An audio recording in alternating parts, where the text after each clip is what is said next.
Welcome to the ToughAgers podcast. My name is Deborah Rothschild. I am the owner of ToughAgers LLC, a virtual and on-location fitness business that specializes in older adults. To the point where if I go 2 days without exercising, I begin to feel antsy. I really want to get up and move and do something that puts my heart rate up to double what the normal rate is. In fact, that's one of my goals: is every day, do something that raises my heart rate to double its resting rate. I am honored today to be joined by Kirby Miller, and I'd like to tell you a little bit about him. He was born in the Midwest during the Great Depression. When he was 4, his family moved to Houston, Texas, where he attended the public schools until his family moved to Ridgefield, Connecticut when he was 17. After graduating from the local high school there, he went to Hiram College, where he graduated with a BA in physics at the age of 21. While there, he earned 7 varsity letters in 5 different sports. In the next 9 years, he earned 2 master's degrees in applied physics from Harvard and a PhD in electrical engineering from the University of Texas with a major in acoustics. By this time, he and his wife had their first son. In 1967, he was hired by Sylvania in Mountain View, California, where he worked for 25 years designing mechano-electric transducers for security systems while obtaining 13 U.S. patents. By that time, he and his wife had raised 2 more children. After that retirement, he started an acoustical consulting business that specialized in sound systems, room design, and noise control. He retired again in 2005 at the age of 69. Since retirement, he has developed his love of music further by singing in a large civic chorus and playing trombone in a senior band. He has been the band leader for the last 12 years. He has also indulged his love of sports by remaining active in running, tennis, walking, and senior fitness classes. Welcome, Kirby. Thank you. Very nice. It's wonderful to have you here. Kirby, what was your experience with sports and fitness in your youth? When I was pretty young, in grade school, actually, I discovered I was pretty good at baseball. So I became the shortstop for the elementary school team when I was in the 4th grade. And I developed into a pitcher after a while. So I became a pitcher for one of the leagues, and our team did very well in the city league. So I became a fast pitch softball pitcher. And then in junior high school, I went out for basketball, and I lettered on that team for 1 year. When I was in high school, I decided to get in the band instead of go out for sports, because it was an ROTC band and you couldn't do both. It was either ROTC or it was the band. So I really wanted to play my trombone. And so I went out for the band instead of sports. But when I got to college, at Hiram College, it was a small college in Ohio, and I was able to make a lot of the different teams. I learned sports I had never tried, like wrestling and cross country and things like that. So I continued in graduate school, but not so much. It was just like running when I had any spare time. And playing tennis on occasion when somebody needed to have somebody to play with. But after that, pretty much I was too busy at work to have any teams or anything like any organized athletics. I just took it whenever I could, or did it by myself. Wonderful. So I think you might have already touched on this, but my next question for you was, were you able to maintain a healthy lifestyle while you were a young adult? Yes, I didn't realize that I was doing that because I just enjoyed being active, and sports were the main reason I was active at that time. But yes, I was in quite good shape by the time I got out of undergraduate school, especially. That's great. That changed during adulthood? Yes, by the nature of things, when you have kids at home and you're working a high level job for 40 hours a week minimum, it takes away a lot of time that you might have otherwise spent exercising. But I still found ways to get in runs. I did a lot of jogging, and since I lived in the hills in Saratoga, I was able to, there's no problem in finding a hill. I live on a hill. So I had lots of exercise. I also did a lot of bicycling. In fact, let's see, when I was like 57, I joined two other guys and we rode our bicycles across the country from Astoria to Boston. And Wow. I was in good enough shape to do that, even though I wasn't a regular bicycle like the other guys were. That's amazing, Kirby. So, knowing what you know now, would you change anything about your past activity level? I did almost all I could, actually. In looking back, I don't think I could have been any more active and still gotten my responsibilities taken care of as a family man and supporting the family in my business. So I'd say no. I really was pretty active. Have always been, really. I once said to myself, you know, you're really lucky.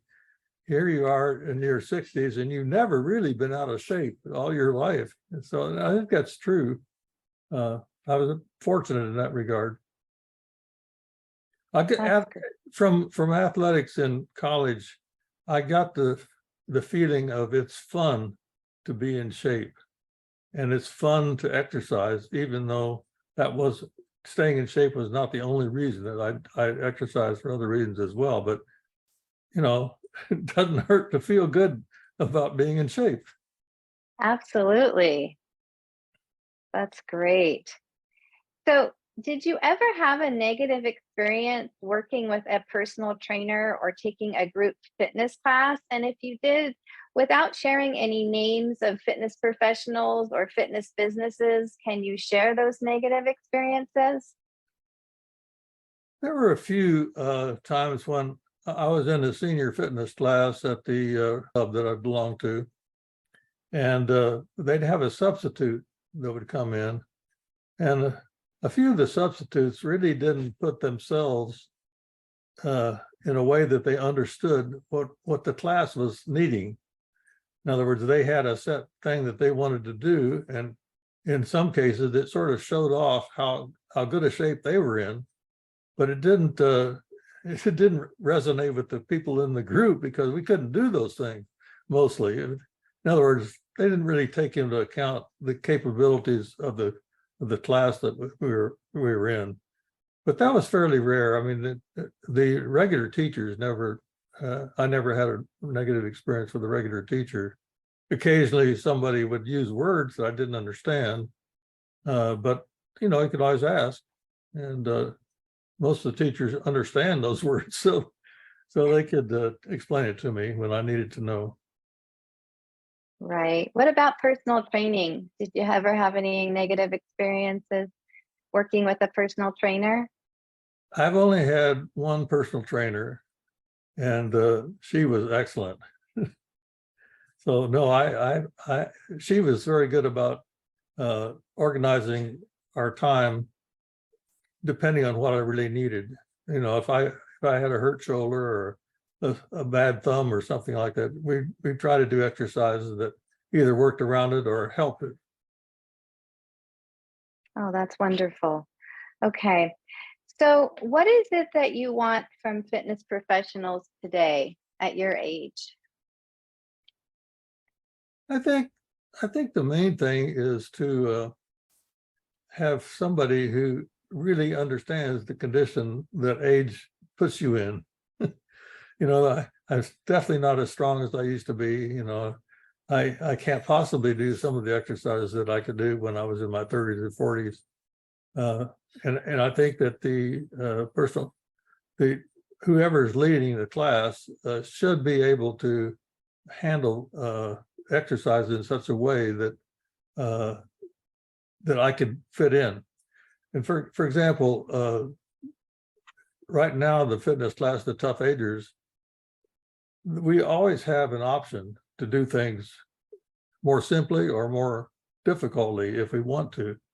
And usually she starts with the simplest things and then gets harder. If you know, so if you wait till the difficult thing, it's probably much or more than I want to do. But the nice thing is having a choice in there where you can fit in. That's what I look for. Do you enjoy exercising? Well, yeah, that's what I was saying. You know, I really have gotten to the point where if I go 2 days without exercising, I begin to feel antsy. I really want to get up and move and do something that puts my heart rate up to double what the normal rate is. In fact, that's one of my goals is every day, you know, do something that raises my heart rate to double its resting rate. That's I pretty much great. always do that.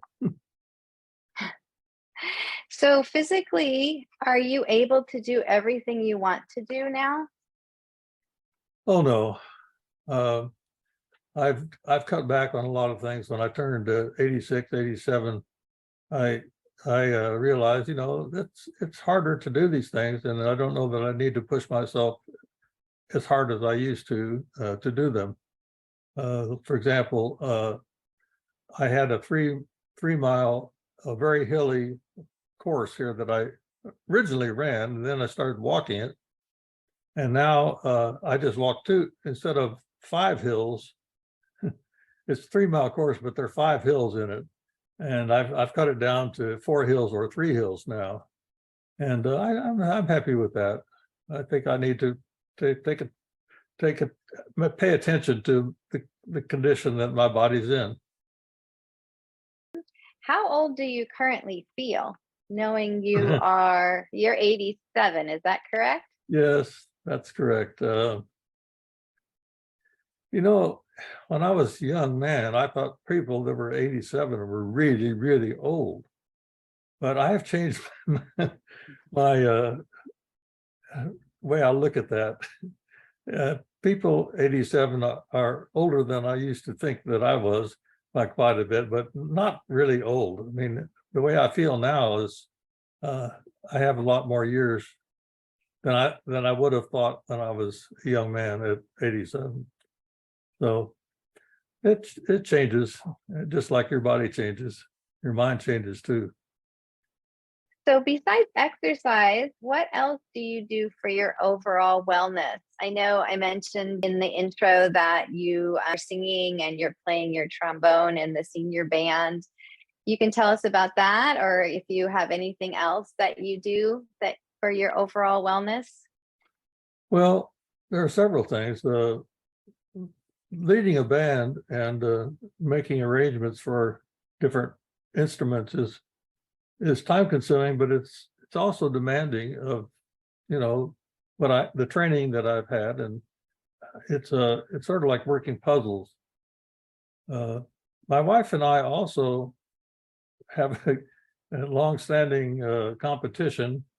We each worked the same Sudoku puzzle every morning, and see who can get it done most quickly, without using hints, preferably. But so that's a good exercise, I think.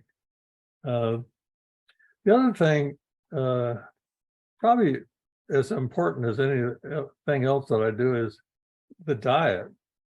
My first wife was a pharmacologist, and she knew way back then that too much red meat was not good, that fresh vegetables were very important.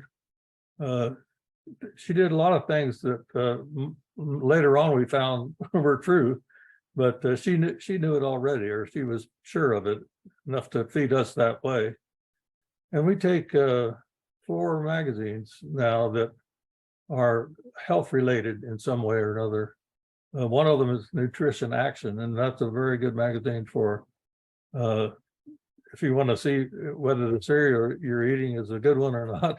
They tell you, and what kind of ice cream, if you really have to have ice cream, what is best for your health and so forth.